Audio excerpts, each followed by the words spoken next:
Saudações, pessoal, tudo bem? Como que vocês estão?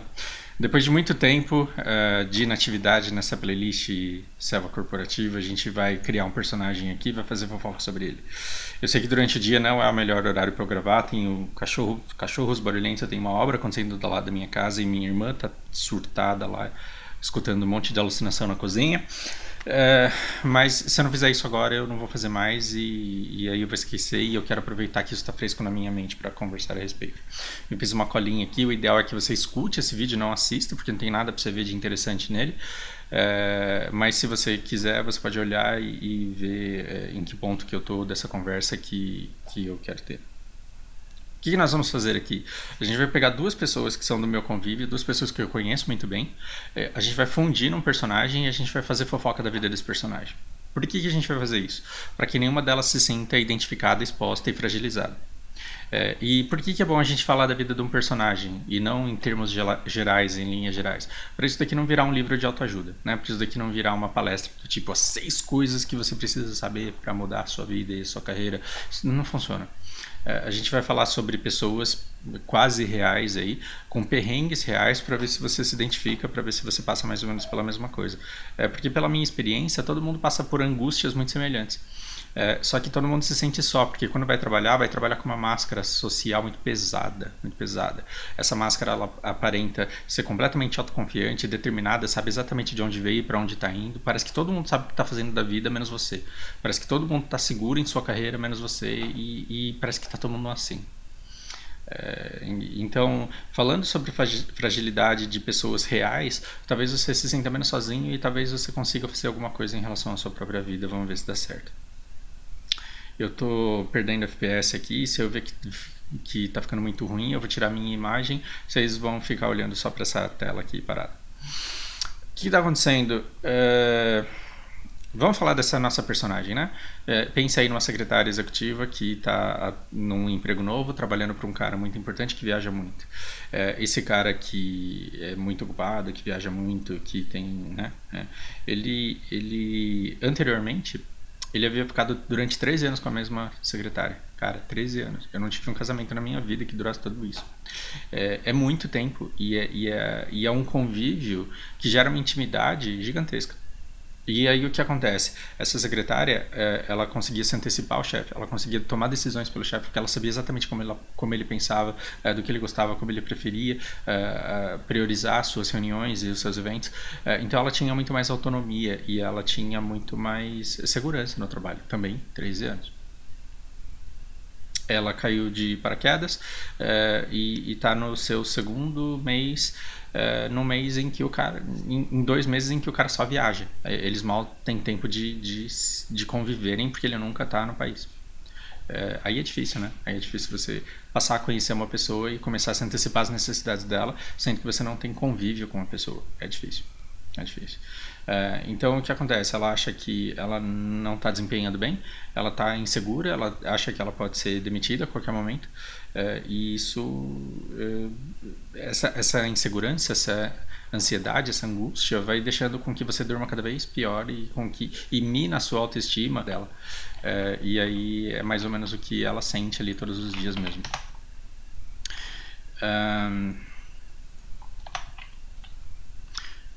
Bem, entre outras coisas, além dessa demanda irritada, tem o silêncio do chefe, o chefe que nunca se faz presente, que não responde todas as perguntas dela, que não alimenta com informações o suficiente, com todas as informações que ela precisa. Isso vai fazendo com que a vida toda dela vá ficando cada vez mais difícil. Cada vez mais difícil. Bom, então a gente tem que começar a destrinchar isso daqui por partes, até chegar na última, que talvez seja a maior e a que mais dure nesse vídeo, a respeito das correções que ela recebe.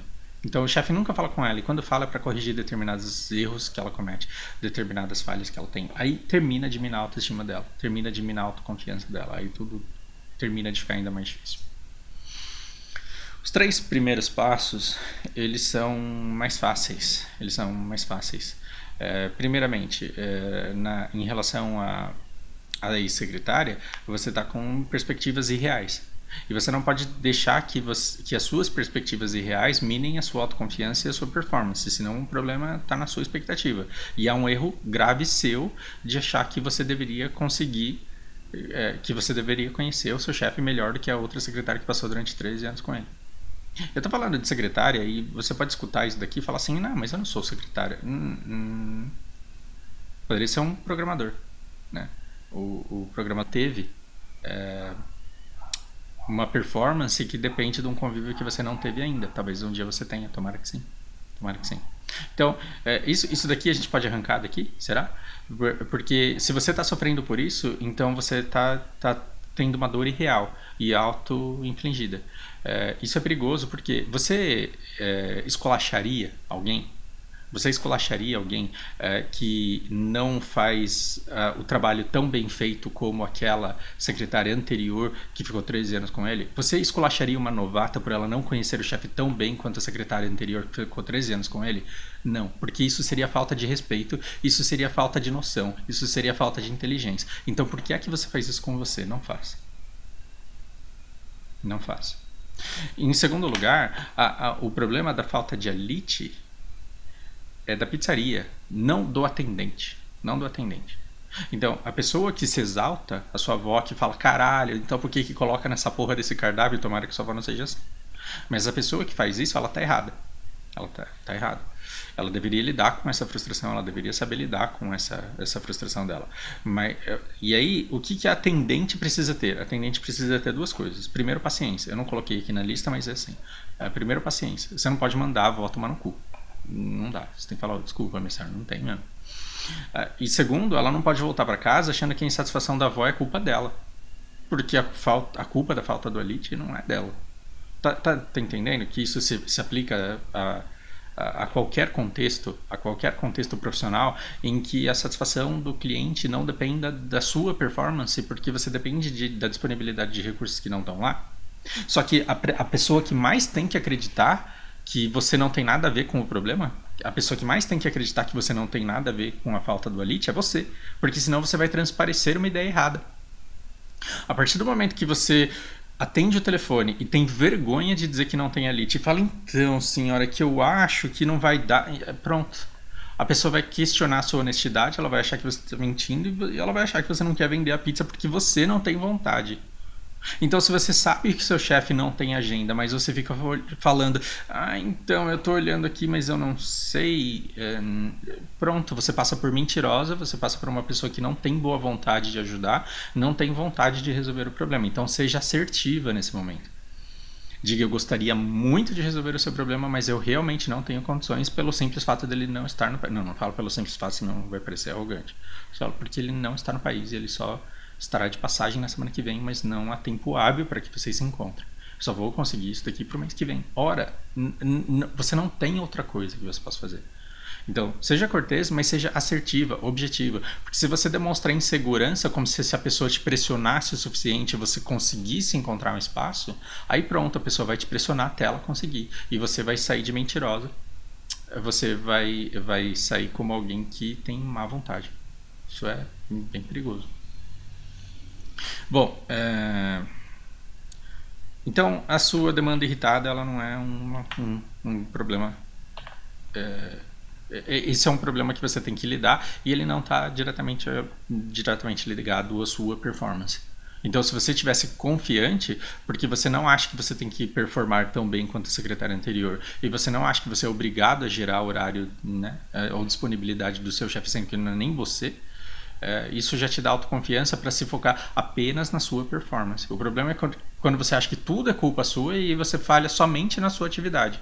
Não, a sua atividade tem que estar bem feita. Tudo aquilo que não é da sua conta, você tem que deixar explodir. Claro, você tem que fazer o melhor para salvar, mas não sacrificando a sua própria estabilidade emocional. Não estou falando que seja fácil fazer isso, mas deve ser o objetivo, pelo menos para te guiar. Tá? O terceiro passo, eu estou até com preguiça de chegar no quarto, porque ele vai ser muito longo. Esse vídeo vai ser longo. O terceiro passo é o silêncio, é o quanto o chefe não fala, o quanto o chefe não reporta, o quanto o chefe não comunica e o quanto o chefe não pergunta. Bom, esse silêncio ele pode significar duas coisas, eu coloquei aqui. Estava escrito aqui silêncio, não sei por que foi que apagou. esse silêncio ele pode significar duas coisas.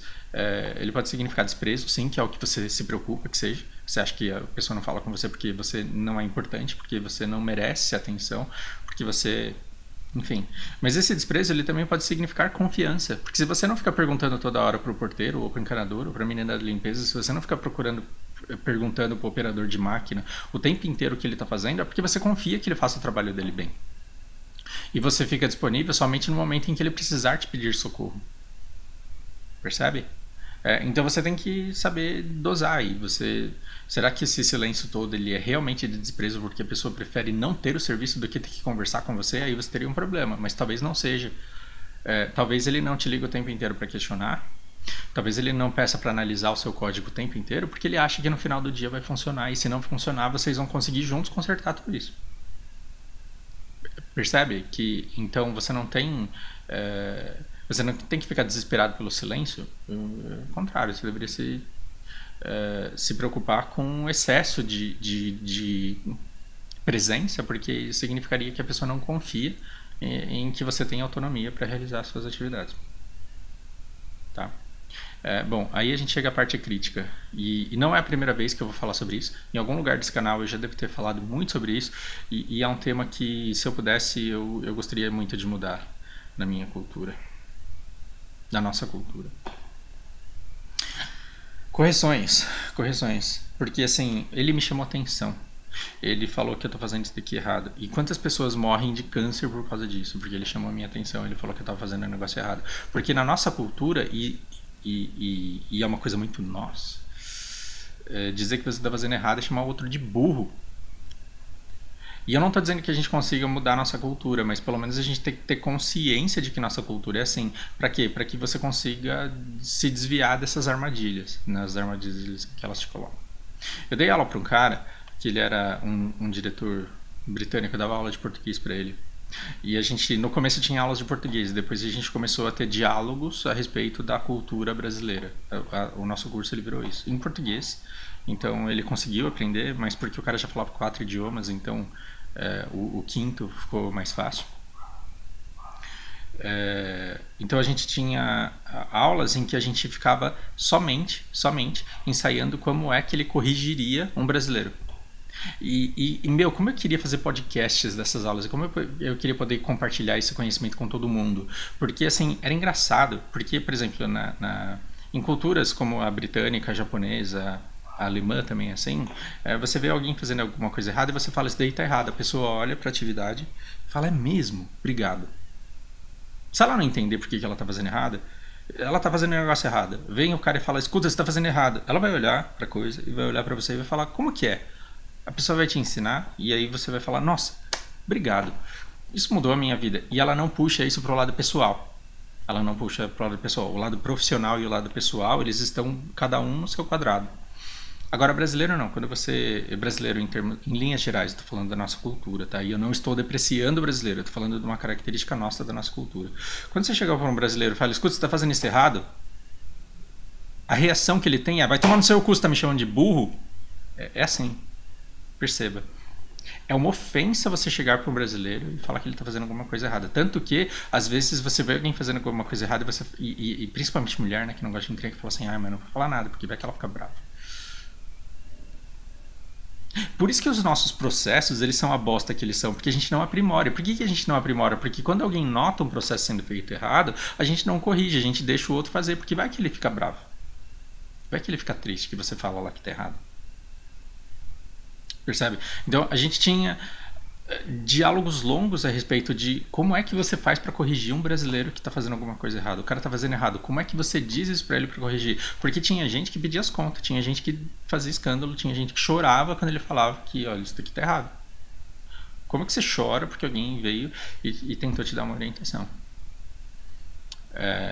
Não deveria ser assim. A gente vai conseguir mudar a cabeça do brasileiro e a cultura do nosso país? Não, mas pelo menos você pode mudar essa característica em você. Se você se sente ofendido, se você se sente chamado de burro toda vez que alguém ataca alguma coisa que você tem feito diferente do que deveria ser, você deveria fazer, por exemplo, como os japoneses falam, pelo ensinamento.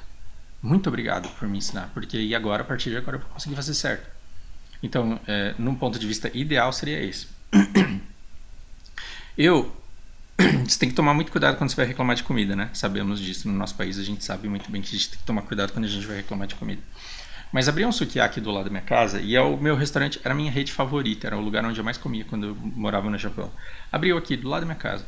Quando abriu, eu fiquei feliz pra caramba, porque o segundo mais próximo é em Pinheiros, eu tenho que andar pra caramba pra chegar lá, ou então eu tenho que pegar o metrô pra ir pra algum outro lugar. Quando abriu o sukiyaki, eu fiquei feliz da vida. E eu torci muito para que eles dessem zero, para que eles enchessem de gente, e aparentemente estão enchendo. Só que os caras cometem muitos erros. E tem um donburi lá que ele vem com um ovo que é meio cozido. Aí uma vez eu fui e tava cozido inteiro. Aí eu pedi pra trocar, veio um cru. E tudo bem, naquele dia eu comi 100. E no outro dia eu pedi, mas aí ele veio cru novamente. Aí eu pedi pra falar com o gerente. Mas assim, eu pedi pra falar com o gerente porque eu quero continuar indo lá e porque eu quero o ovo do jeito que ele tem que ser. Porque coincidentemente eu já trabalhei nessa rede no Japão. O cara veio tremendo. O cara veio da cozinha tremendo. Eu tipo, o que foi? Falei, olha, quando abriu esse restaurante aqui, eu fiquei feliz da vida que abriu, porque é um restaurante que eu adoro. E eu torço pelo sucesso de vocês aqui para que eu possa continuar vindo aqui durante todo o tempo que eu estiver morando aqui do lado. Mas tem umas falhas de processo aí que vocês precisam se atentar. Porque eu olho para os meninos, eles se esforçam bastante, mas está faltando o cuidado com determinados processos. A primeira vez que eu vim aqui, eu já vim aqui, o ovo veio completamente cozido, depois eu expliquei toda a situação para ele. O cara ficou possesso e assim, o cara queria chorar sangue nessa hora. Ele falou, então, o senhor tem que entender que tem um segredo ali, porque se passar um pouco do tempo, ele já não fica no ponto ideal. Eu falei, não, eu não estou fazendo um ataque a você. Mas aqui você tem uma máquina com um timer, você só precisa prestar atenção no timer, tirar o recipiente e colocar na estufa. E eu conheço o processo do negócio, então eu estava querendo ajudar o cara. O cara ficou absurdamente possesso com o fato de eu estar recriminando o negócio, como se apontar um erro do processo ali fosse realmente chamar o cara de burro. Então veja a nossa reação, veja a nossa reação. Quando você corrige alguém, a primeira reação da cultura brasileira é querer que o outro morra, né? Então eu tô fazendo aqui alguma cagada, vem o outro e me corrige. A primeira coisa que eu quero é que ele morra. Eu penso, como que eu mato esse cara e sumo com o corpo dele pra nunca ninguém desconfiar de mim? E aí, esse primeiro passo que é o morra, ele geralmente vem acompanhado de um e você que é feio? E você que aquele dia lá fez isso aqui? É natural pra você isso? Então alguém fala, ô cara, você deixou a porta aberta, o cachorro podia ter fugido. E você que aquele dia lá não trancou aquele. Você fala, não, eu tô tentando corrigir um problema que é pontual. Pra quê? Pra que você altere um processo. O que é alterar o processo? Toda vez que você entrar, fecha a porta. Pra quê? Pra que o cachorro não fuja. O nosso problema, de forma objetiva, é esse. É esse. A Cata, ela fecha a porra do portão. Se você abrir o portão pra sair, não deveria nem ter aberto. Mas por que você não fecha depois? Quando ela grita, fecha o portão, ela não está fazendo um ataque pessoal a alguém. Ela está tentando alterar um processo. Ela está tentando alterar um processo. Se você olhar essa perspectiva dessa forma, você percebe que a pessoa que está te ensinando a alterar um processo para que você seja bem sucedido, para que você tranque o portão na hora da guerra, para que você tranque o portão, feche o portão para que o cachorro não fuja, para que você respeite o timer e coloque o recipiente de ovo na estufa para que ele não cozinhe demais, mas que você só tire depois que o timer tocar para que ele não fique cru. Quando você ajuda alguém a fazer isso, o que acontece? Você ajuda essa pessoa a aprimorar e a melhorar para o resto da vida dela, na carreira dela, na vida inteira dela. Então você deveria ser grato a essa pessoa. Não falar, e você que é feio, vai tomar no seu cu, seu arrombado, fica me chamando de burro. Na grande maioria das vezes em que a pessoa fala tá me chamando de imbecil, a pessoa não usou essas palavras. Ela tentou corrigir um erro no processo que estava acontecendo ali. E isso deve ser combatido. Eu não estou falando que a gente deva sair na rua queimando colchão, falando a gente precisa mudar nossa cultura. Não, eu estou falando que você pode aplicar isso na sua vida, para que você faça diferente para o seu próprio bem. Para o seu próprio bem. Aí tem um segundo passo na nossa cultura que eu morro de dar risada, que é o me ame. Já que você não pode, já que você percebeu que se você matar o cara você não vai conseguir esconder o corpo dele, você está fazendo um negócio errado. O cara veio e falou que você está fazendo errado. Primeiro você quer que ele morra, você fala, como que eu sumo com o cadáver desse filho da puta que tá me chamando de burro? Mas como você não consegue, aí você começa a barganhar, né? Então é me ame. Aí você fala, pô, mano, você tá apontando um defeito meu aqui, você não lembra quando eu te ajudei a trocar o pneu do seu carro lá quando furou? Não, cara. Pô, eu me esforço tanto. Então, quando você fala pra pessoa assim, olha, você tá fazendo isso daqui errado, ela sempre vem com. Você não percebe a hora que eu chego aqui mó cedo, fico 2 horas na condução, você não tem que. Me ame. Esse é o segundo passo. Esse é o segundo passo. E qual que é o problema desses dois passos? Qual que é o problema? O primeiro é o morra, né? Vai se fuder, seu filho da puta, seu arrombado do caralho, fica me chamando de burro. Esse é o morra. Se eu conseguisse sumir com o seu corpo, eu te matava, porque você tá falando que eu tô fazendo alguma coisa errada. Se você passa por esse primeiro, depois você vai pro segundo. Não, você não lembra daquele dia que eu te ajudei? Eu chego aqui muito cedo. Olha o tanto de trabalho que eu tenho aqui. Olha o tanto de relatório que eu vejo. Eu cuido de não sei quantas reuniões e até eu tava. Aí você fica meia hora no. Quer dizer, uns 5 minutos no Morra, uns 5 minutos no Miami, e no terceiro momento, no terceiro passo, você fala: o que a pessoa falou mesmo que eu fiz errado? Você não lembra mais. Você não lembra mais porque foi que a pessoa te repreendeu. E aí o que acontece? Você perde a oportunidade de melhorar o seu processo. Então, o gerente aqui do Sukiá, ele colocou na cabeça dele que eu queria atazanar a vida dele. Ele colocou na cabeça dele que eu era o cliente chato que queria ferrar a vida dele. No final, depois de ter passado pelo Morra e depois de ter passado pelo Miami, ele deve ter esquecido que eu falei do ovo. E eu acho que dificilmente ele reuniu a equipe dele para ensinar como que funciona o timer da estufa. Você percebe que ele poderia simplesmente pedir desculpa e dizer que da próxima vez isso não aconteceria e mudar o processo para que isso não acontecesse mais? Isso seria mais fácil. Seria mais fácil. Em outras culturas, eu não vou ficar aqui jogando confete em cultura X ou cultura Y.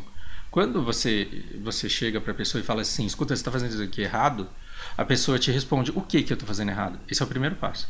O que eu estou fazendo errado? Não, então, isso aqui aconteceu dessa forma, está errado. Aí a pessoa vai para o segundo passo: por quê? Por que eu não posso fazer assim? Porque aí vai dar problema lá na frente, na cadeia de produção. Então o terceiro passo: como que é para ser feito? Como que é para ser feito? Então, trazendo para o meu exemplo besta aqui do meu restaurante aqui do lado, cara, o ovo está completamente cozido. Nossa, por que será? Porque esqueceram de tirar da estufa a hora que o timer apitou lá. Esqueceram de tirar da câmera a hora que o timer apitou. Ah, como que é? Como que é? Toca a, a, o sinalizador lá, você tira e coloca na estufa. É só isso. Só isso. Ah, entendi. E aí no final, o que você consegue? Você consegue alterar um processo. O que é alterar um processo? É começar a fazer certo a partir de então. Começar a sempre fazer certo no que diz respeito a esse erro que foi cometido a partir de então. Aí é sucesso. Por quê? Porque se você passa pelo Morra, pelo Miami e depois você esquece a bronca que você levou, e você fica na inércia. Porque no dia seguinte você cometerá exatamente o mesmo erro. Exatamente o mesmo erro.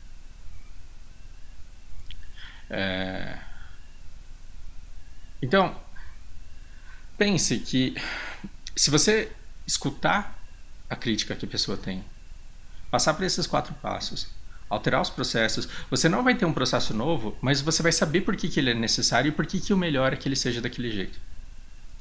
Isso vai te dar confiança, e essa confiança vai te proporcionar um melhor posicionamento. Por quê? Porque o dia que a pessoa vier te xingar, você sabe exatamente tudo que você deveria ter feito. E aí você fala: olha, a parte que me cabe, toda a parte que eu poderia fazer e que eu deveria fazer, ela foi feita. Então esse problema está sendo causado por alguma outra coisa que a gente precisa identificar. Esse posicionamento é extremamente profissional e ele angaria respeito. As pessoas que veem uma pessoa se comportando dessa maneira, elas passam a respeitar demais o posicionamento do outro. E aí elas passam a procurar uma solução juntas para o problema. Juntas para um problema. Esse vídeo ficou mais longo do que eu gostaria que ficasse e talvez vocês não estejam nem vendo a minha cara por eu ter perdido um monte de FPS, mas eu quero terminar esse vídeo com uma frase.